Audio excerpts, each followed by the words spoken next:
I would definitely say pleasure is not happiness, because I think I kill pleasure. Like I take too much of it in and therefore make it unpleasurable. Like too much coffee and you're miserable, you know. And that I do that to pleasure often, you know. And so I don't think there is no pleasure that I haven't actually made myself sick on.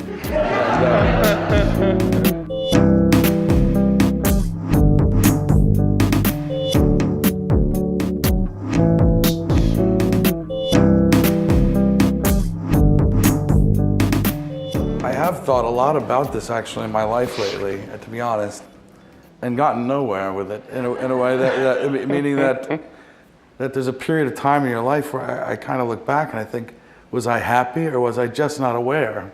Mm-hmm. You know what I mean? And it seems like a very basic question, but I really do think that you reach a time where you go, I don't know.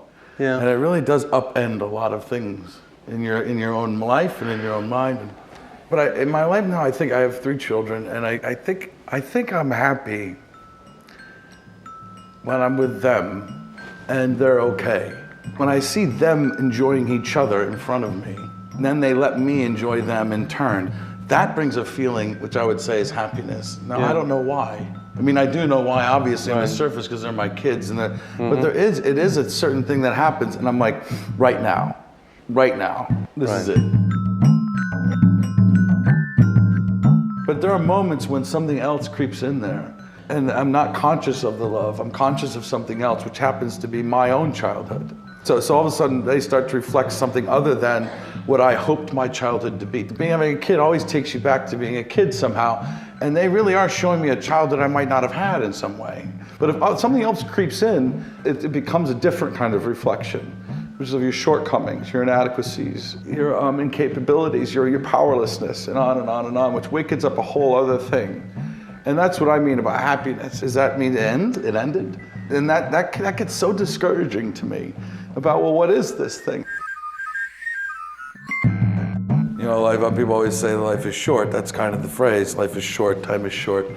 And it does. As we get older, time does quicken. It's long, and it's long pertaining to that thought that the past is not done with you because you can't get rid of it, and so therefore it just starts to drag. Yeah. You get a glimpse of what you might have wanted or what it could have been, and you can start to have it right here in your life now. But then the past does creep in pretty quickly, and that is a very difficult one, and how to keep it there and not have it kind of ruin it. If we're so keen on being happy, why do we spend so much time in the dark watching actors as brilliant as you portraying miserable creatures? What's going on there? I mean, any great novel that I can think of is actually drawing a character or a narrative in such a way that is so brutally honest, in a way that you thought, oh God, I never would have put it that way, but that's it. All of a sudden you come across it in a book in such a way that you're relieved that somebody actually got it down on paper, and you're grateful because it is that awful or that brutal, therefore that memorable.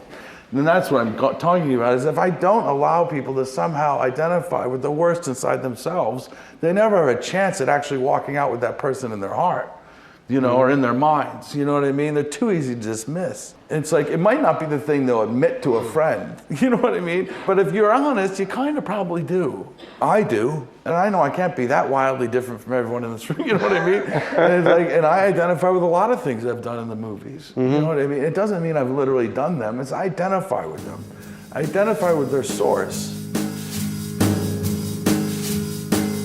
Because that's the thing with meditation too, right? That if you meditate every day and you really get into meditation, meditation is actually coming right up to the lip of death and saying, I'm here, I'm scared, I'm here, I'm scared, that's life. That if you can actually live in that place, that's where right? I mean, it's the same kind of thing.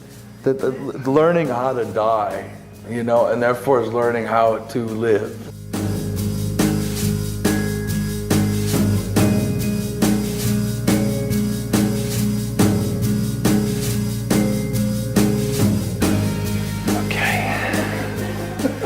So, happy?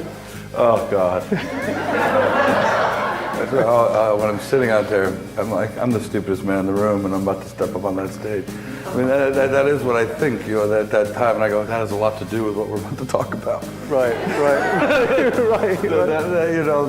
That I would think that, that I'm going to talk about something that anyone would ever have to take seriously enough to incorporate into their own thoughts.